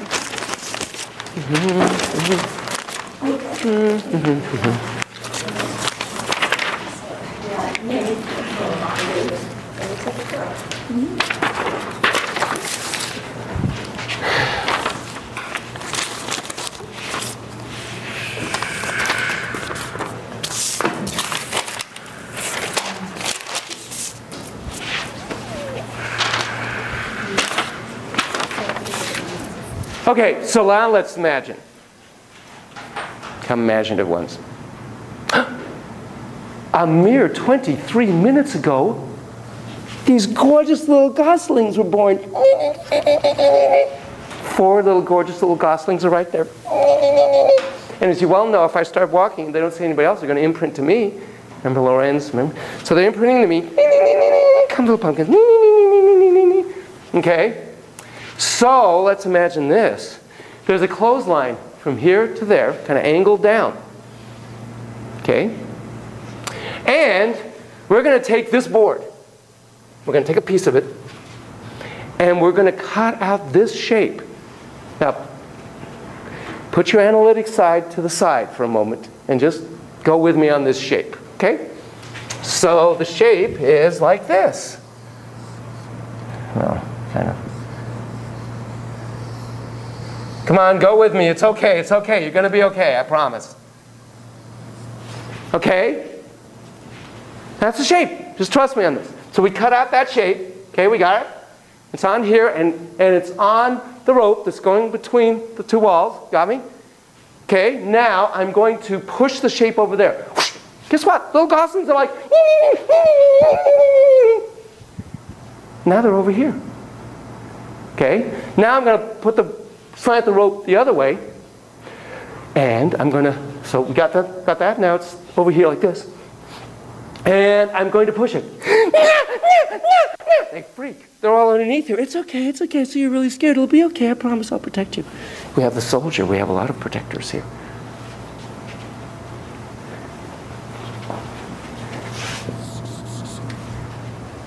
This way, from their perspective, that shape looks like a goose. This way, from their perspective, that shape looks like a hawk, their natural predator. Point being, in the bioplasm of their being at 22 minutes of birth is already a template, a schema, an archetype for, oh goody, watch out! Darwinian or otherwise, chomp, you learn early. You guys know about epigenesis? The impact of environment on genes, what gets activated. Did you know that? I haven't given you a did you know that in a while. Here's a did you know that. Did you know that? You take water fleas. Okay, you take water fleas. They are naturally smooth of surface. If the mother that's carrying the eggs of the water fleas is attacked, but survives, because she's a hero, gets in contact with her inner hero. When her eggs are hatched, those little water fleas will have barbed surface, which serves as a better protector from the attack. Now, the fascinating thing is the gene structure of the barbed and the smooth are identical. It's what gene got triggered by environmental factors in the previous generation that makes a difference. I think where Jung is right is we all shared a very identical, similar early fundamental experiences. That's why it's the fundamental aspects of the human condition. We all need to have a mother figure that nourished and cared for us and whatnot. We all need to challenge the world. There's all kinds of factors we all have to go through. How we live our lives changes our genes and how they get carried out in 2-3 generations after us. So, taking loving, responsible, respectful care of yourself is not just a matter of being leading an authentic life for yourself. It's a moral imperative for the species, because you impact 3 generations behind after you in how you live your life. So, there's a guy named Joel Arison, who was a prof at Michigan State way back when. I love Joel, but I didn't have him on my committee because I would still be at Michigan State if I had him on my committee, because he was such a scholar and such a detailed guy. He studied symbols transculturally. And he studied in various ways. What do you think? Feminine or masculine? How many think feminine? Not wrong if you say masculine, but generally, if you did this again in Zimbabwe, if you did this up in Eskimo'ville, wherever you did this, most people see that as feminine. Most people see this as masculine. No matter where you do it. Most people. Doesn't make you wrong if you don't, but most people do. So that's what he did. He did kind of a Likert scale thing of masculine, feminine, all these qualities. Well, it turns out that the sound iki tends to be experienced as masculine. And una tends to be cross-culturally, though I know it's a Latin language, whatever, but more often not, as feminine. So, karuna, feminine, kind of rounder lines, masculine, kiki, kind of more jagged. Karuna, feminine, round lines, kiki, jagged. Now, if you did this totally different, maybe you're transformed beyond us. The epigenesis has gone on way beyond where we are now. But more often than not, and what I really should, because I've been doing this for so many years, I'd have a huge sample by now. I could have taken all these ones of all these years and seen if it's really true. But more often than not, karuna is seen as feminine with round, and kiki is seen as masculine with jaggedy, more often than not, statistically. Why? Because we carry templates of archetypes in our souls. Okay.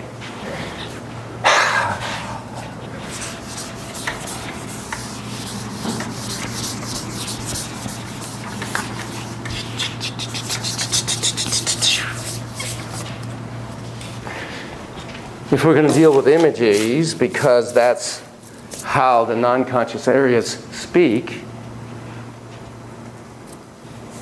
we can do this through, well, let me give you this example. So the guy named DeVay, he did the following piece of research. He advertised for people having a life problem that they couldn't solve.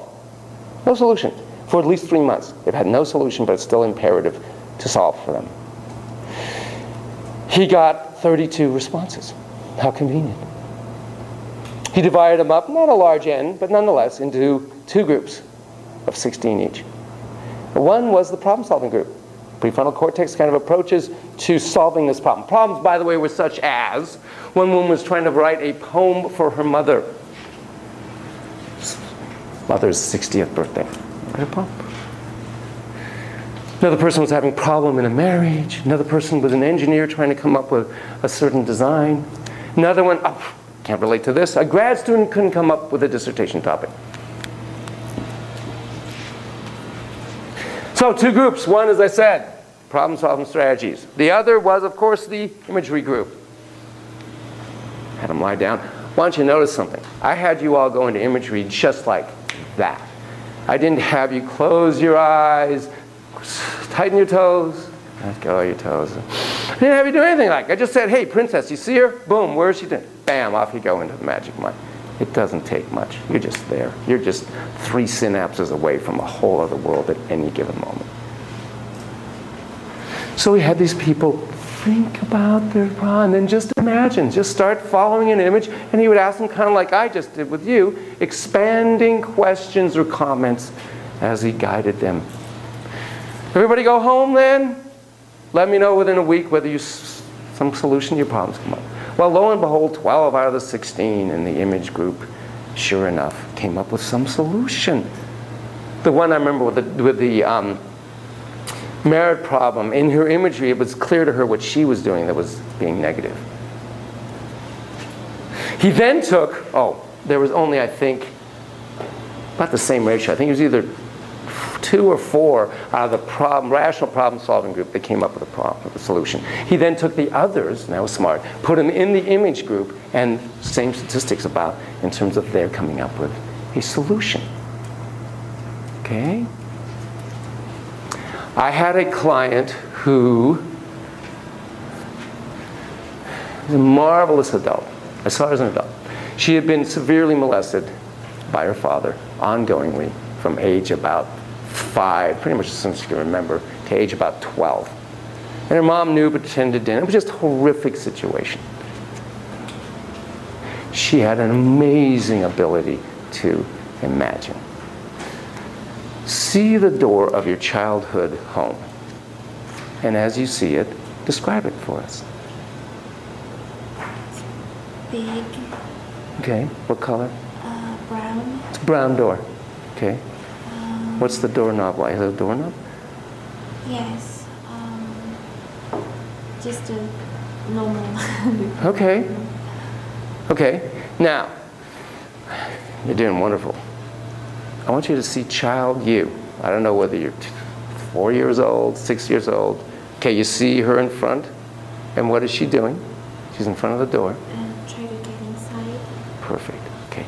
Now, I want you to put adult you in that scene with child you. What are the 2 of you doing? I'm trying to help her, trying to get inside. Perfect. She's saying something to you. If it's okay with you, share with us what it is she's saying. Welcome back. Welcome back. Fantastic. And what would you like to say to her?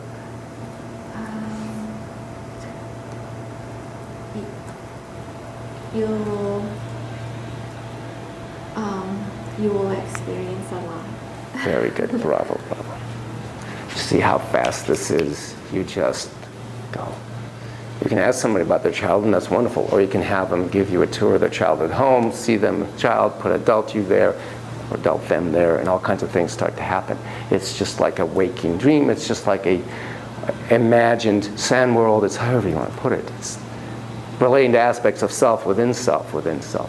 So that's what my client did. I had her simply reparent herself basically from, well, actually what she did is she saw herself with a young baby her and 4-year-old her and 8-year-old her and whatnot with her dad. And she, adult her, came in and said, you will never, I'm not going to darken you, you will never touch her again.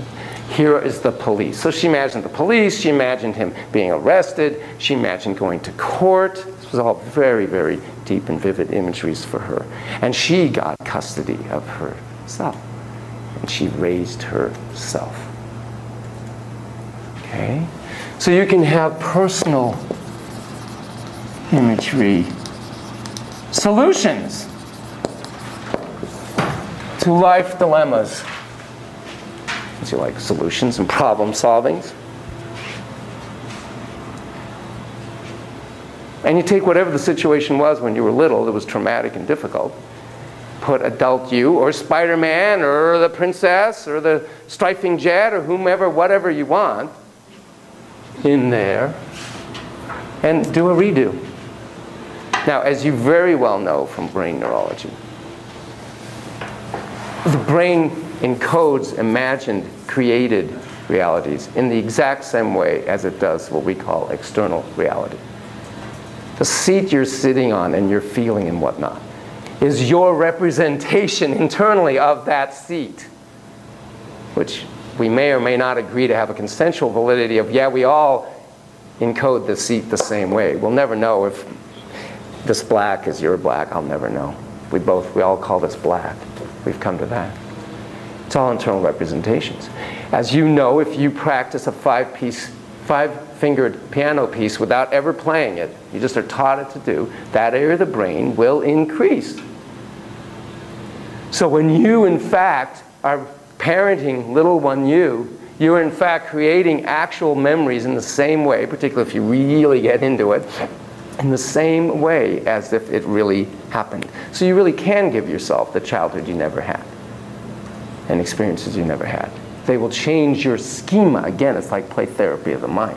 They will change the schema, your belief about self, other, and the world through imageries, personal imageries. Vanessa, you have a boyfriend? It's okay if I share that, right? Just really released information, confidential information, because I actually knew that rather than just asking you. So I apologize. See, great, look.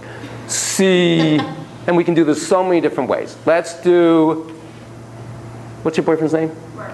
Mark? Mm-hmm. All right, see Mark, age 5 or something. Okay, you see him? Where are you seeing him? He's playing tennis with his dad. Playing what? Playing tennis. Tennis with his dad. Okay. Adult you with 5-year-old Mark. Maybe you're playing tennis as well, or maybe the two of you, you're doing something with 5-year-old Mark. What you doing? What am I doing? Yeah, what are you doing? Adult you, 5-year-old Mark, what are you guys doing? I asked him if I can play with him. Okay, he's okay with that? Yes. Perfect. Let's switch it. 5-year-old you, adult Mark, what are you guys doing? I am at home and I am outside on the playground. Okay, beautiful. Obviously what I could do next, we've gone on, I could have the two of you as kids with one of you, or 2 adults, 2 kids. Any combination you want. It's a great thing to do in couples therapy, because we relate in many ways to the other as if they're a kid. It's a great thing to do with a teenager and a parent, individually or together, and have the teenager imagine the parent as age 5. Just like I had in the same world, I said, it's your parent at age 5. Because we all see our parents as if they're 12'8". And to break that template, imagine them, imagine your dad at age 3, and put adult you there. It changes how you see the person. Never mind the classic thing about see your boss in their underwear kind of deal, but you know, see them naked in their underwear. Okay? It's all here. It's all here. Okay? So that's at least one way of looking at personal imageries. But birthdays, I love birthdays. Have adult you, take child you, any birthday, any Disneyland, whatever they want to do. I had a couple where they imagined what gift, and she saw herself giving him this butterfly. So she went and got him a real butterfly. I mean, not stuff, mounted as a birthday present. So you can use the imagery and bring it into the world. Getting some of this? Okay. You may or may not have a very interesting dream this week that you may or may not choose to bring into class. Go live your symbols. I'll see you next week.